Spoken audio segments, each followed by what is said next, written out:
நாலாவது அபிஷேகம் என்ன செய்யும்? நாலாவது காரியம், அபிஷேகம் நம்மை எதிர்நீச்சல் போட வைக்கும். ஹல்லேலூயா. அபிஷேகம் என்ன செய்யும் தெரியுமா?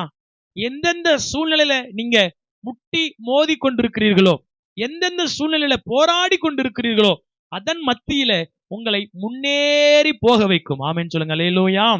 நீ எத்தனையோ வசனங்கள் இதுக்கு சொல்லலாம். ஸ்தேவானை குறித்து சொல்லலாம், இயேசுவை குறித்து சொல்லலாம், பேதுருவை குறித்து சொல்லலாம். அபிஷேகம் உங்களுக்குள்ள இருக்கும் பொழுது அப்போஸ்தலர்களை பிடிச்சு அடிச்சாங்களாம். அடிச்சு நீங்க இனிமேல் இயேசு என்ற நாமத்தை என்ன செய்யக்கூடாது, சொல்லக்கூடாது அப்படின்னு உடனே அப்போஸ்தலர்கள் இது என்ன இவ்வளவு இன்பமா இருக்குன்னு சொல்லி அடியை ஏதோ சாக்லேட் வாங்கின மாதிரி வாங்கிட்டு வந்தாங்களாம். அப்படியே வசனம் போட்டிருக்கு.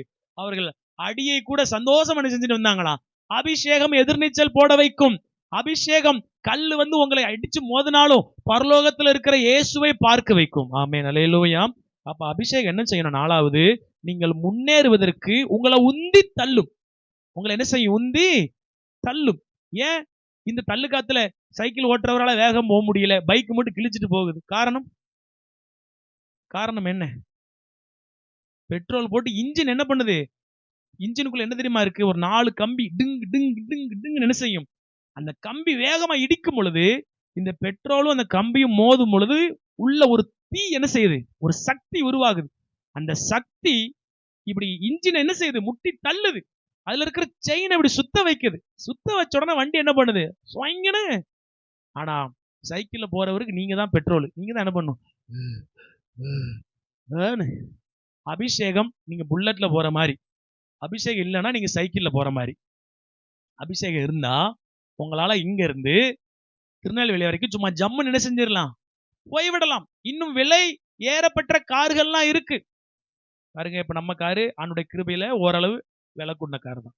ஆனா இந்த காரை என்ன செய்யும் தெரியுமா? எதிர்காலத்துல முக்கும். மிதிச்சால் என்னப்பா ரொம்ப ஸ்லோவா போறீங்க, நான் எங்கம்மா போறேன்? எதிர்காலத்துக்கு நம்ம வண்டி என்ன செய்ய மாட்டேங்கி, போக மாட்டேங்க. ஆனா அதே ரோட்ல 30 லட்ச ரூபாய் கார் நம்மள அசால்ட்டா அப்படி முந்திட்டு போகும். ஏன்னா அதற்கு கொடுக்கப்பட்ட பவர் அதிகம், அதற்குள்ள இருக்கிற இன்ஜின் பெருசு. 30 லட்ச ரூபாய் காரை 60 லட்ச ரூபாய் கார் இன்னும் வேகம் என்ன செஞ்சுட்டு போகும். நம்ம கார் ஒரு ஸ்பீட் பிரேக்ல ஏறினா திடுக்கு புடுக்குன்னு ஆடும். ஆனா 40 லட்ச ரூபாய் கார் டயரு இந்த புல்பிட் அளவுக்கு அகலம் என்ன செய்து இருக்கு. ஒரு ஸ்பீட் பிரேக்கர் இப்படி திடுக்குன்னு என்ன செஞ்சுட்டு போயிடும். உள்ள இருக்கிற தொப்பை கூட குலுங்காது. அப்படி உங்களை என்ன செஞ்சுட்டு போயிடும். வேல்யூ கூட கூட கூட அபிஷேகம் அதிகரிக்க அதிகரிக்க நீங்க எதிர்காற்றை ஈஸியா கிழித்து கொண்டு போகலாம். அல்லேலூயா. அபிஷேகம் உங்களை சிங்காசனத்தில் அமர வைக்கும். அபிஷேகம் இழந்த ஆசீர்வாதத்தை திருப்பி கொடுக்கும். அபிஷேகம் தெய்வீக உதவியாளரை உங்களுக்கு கொடுக்கும். அபிஷேகம் நீங்கள் முன்னேற உங்களை உந்தி தள்ளும்.